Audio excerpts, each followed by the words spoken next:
Hi everyone! Welcome to the Empath Arc. It's another love reading, timeless and general. Take what resonates lang po. Maybe some part of the reading makaresonate kayo, some part of it hindi. Tignan natin ngayon, ito, gamitin muna natin para malaman kung ano ba yung nais sabihin ng person mo sa mga panahon na to towards you. Ano ba nasa isip niya, nararamdaman, ano kaya ang energy niya sa mga panahon na ito. Tingnan natin kung ano yung nais niyang sabihin, maaring hindi niya masabi, or kung sakasakaling magkita kayo, ano kaya energy niya ngayon? Spirit guys, send me messages. Ano energy ng person nila sa mga panahon na to? Ano yung mga nais sabihin, mga iniisip, damdamin, or yung thoughts? Yan. I am grateful for the spiritual lesson. Ayan. May natutunan na yung leksyon, especially spiritually. Siguro nagkakaroon na siya ng sabihin natin, transformation, ng pagbabago. Yung change for the good. Sometimes I stay awake thinking about you. Hindi yan makatulog minsan. So magdamag yan na hindi makatulog. Stay awake nga. Iniisip ka lang niya. Di ba minsan naglalakbay ang diwa niya, kakaisip lang sa'yo. I wish I could take back my words.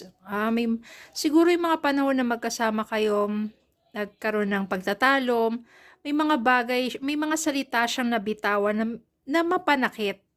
At siguro ngayon, iniisip na niya na nagkaroon siya ng regrets na sana hindi ko na lang sinabi yun sa'yo. Sana hindi na lang nasaktan. Kung pwede lang bawiin ang mga salitang yon na kung saan maaring doon ka nasaktan ng husto. At yun ang maaring naging dahilan ng inyong paghihiwalay. Tingnan natin ngayon, ano pa bang mga energies ng person mo? Take what resonates lang po. Marami kasing mga energies, iba't ibang mga sitwasyon, love connections.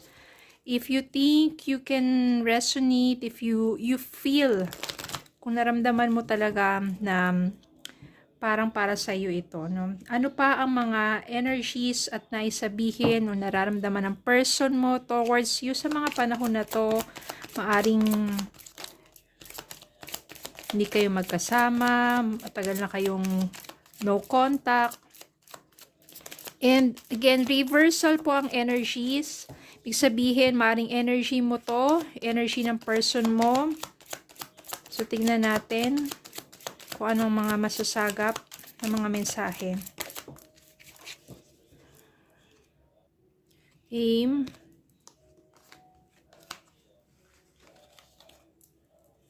Meron ditong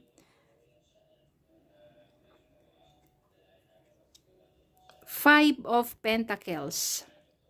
Maaari sa mga panahon na to, nararamdaman na ng person mo yung matinding kawalan. Alam mo yung parang iba na naging takbo ng buhay niya simula nang magkalayo kayo, or na feel niya yung being lost.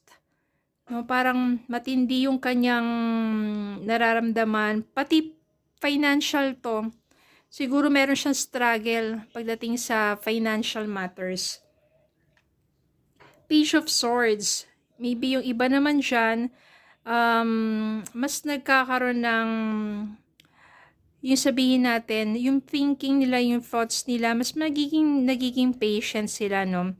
Na katulad nga nito, I wish I could take back my words. So dito siguro, mas nagiging maingat sila, na parang iisipin mo na nila kung ano yung mga bibitawan nilang salita. Especially kung yung lesson learned na nga, na natuto na lalo na kapag salitang sobrang makakapanakit at hindi mo talaga mapabawi pag once na binitawan mo na no?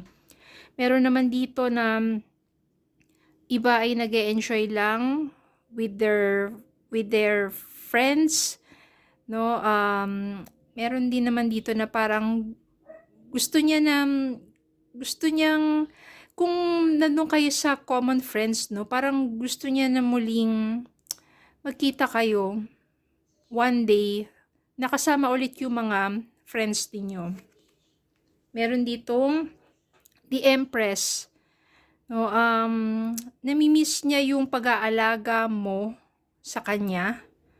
Kasi kung ikaw yung taong maasikaso, yung caring, thoughtful, 'di ba? Yun yung mga namimiss niya sa'yo. Meron din naman dito na nagwi-wish, no? Parang nagwi-wish siya na sana maibalik o bigyan ng kung hindi naman maibalik, kasi hindi na talaga mababalik ang nakaraan. Mabigyan ng panibagong pagkakataon for you to be together at mag-iba yung takbo ng inyong relasyon. Na sana, no, sa kanyang mga naging aral, ay, kumbaga, bumawi sa'yo at mas maging maayos ang inyong pagsasama. Meron ditong Knight of Cups. Itong Knight of Cups, gusto niyang bumalik at magkaroon ng, sabihin natin, yung offer of yung reconciliation. At the same time, gagawa yan ng mga ganyan romantic proposals. Yung romantic proposals is, kumari, yain ka ng date, or not necessarily proposal to marriage, pero sabihin natin yung mga moves niya na para muling maibalik ka sa buhay niya. Meron ditong Devil. So maybe ang iba sa inyo, sa mga persons ninyo, ito nararamdaman niya yung matinding kawalan sa buhay niya, especially namimiss niya yung kung paano ka magmahal o mag-alaga sa kanya, dahil maybe ang iba sa mga person ninyo ay nasa isang relasyon, nakatrap sa isang relasyon na kung saan hindi sila masaya at hindi maayos ang kanilang pagsasama. Kaya maybe iniisip niya na what if, no, kung hindi kanya nasaktan dati, kayo pa, ay maaring kayo, mas masaya kayo ngayon. Parang merong regrets dito. Tignan pa natin ang iba. Ito, bottom of the deck. Two of Cups. Gusto niya talaga ng panibagong pagkakataon para magbalik sa isa't isa. The Star. Dito, yung iba sa inyo, hopeful. Hopeful na talagang muling magkaroon ng maayos na pag-uusap.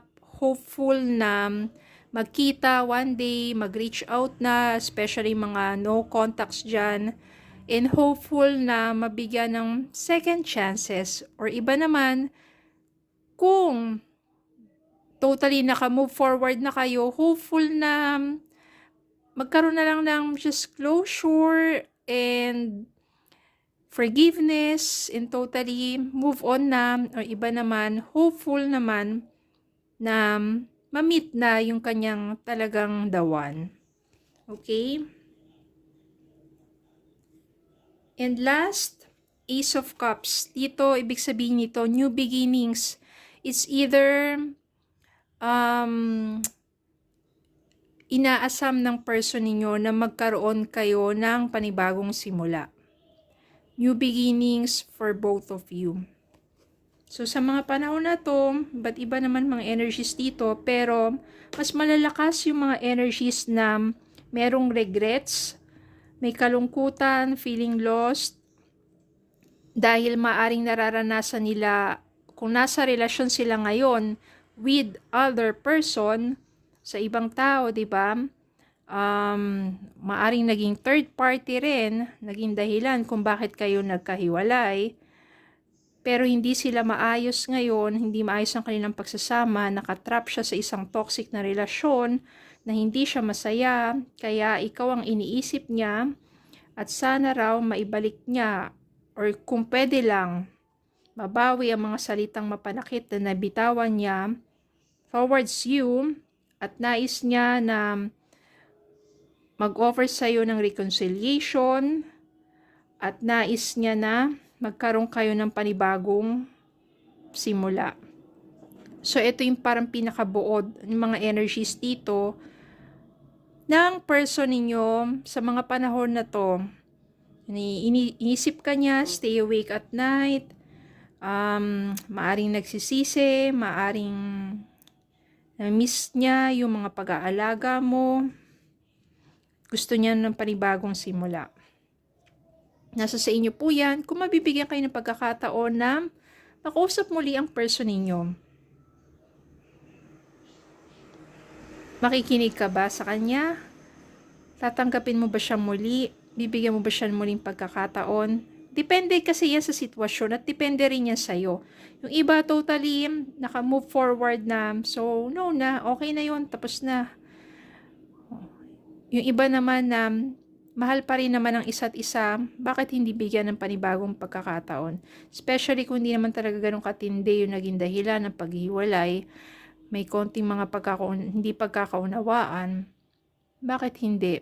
Malay mo sa second chances ay mas maging maganda na ang inyong pagsasama kasi doon yung mas mafe-feel yung love nyo sa isa't isa. Iba nga yung mga iba nagkahiwalay tapos na nagkabalikan, tapos sila yung talaga nagkatuluyan. And happy endings. And always hope for the better. Always hope for a happy ending. And syempre, ikaw rin naman, kahit wala ka munang relationship ngayon, is just be happy with yourself. Just love yourself, focus sa sarili. At pasasaan ba, darating din naman ang tamang tao para sa'yo. Sa tamang panahon. Okay? Don't lose hope pagdating sa love. Love yourself first. So yun lang po, maraming salamat po for watching. Please don't forget to like, share, comment, subscribe, follow me on Facebook and YouTube. Have a good day po and God bless.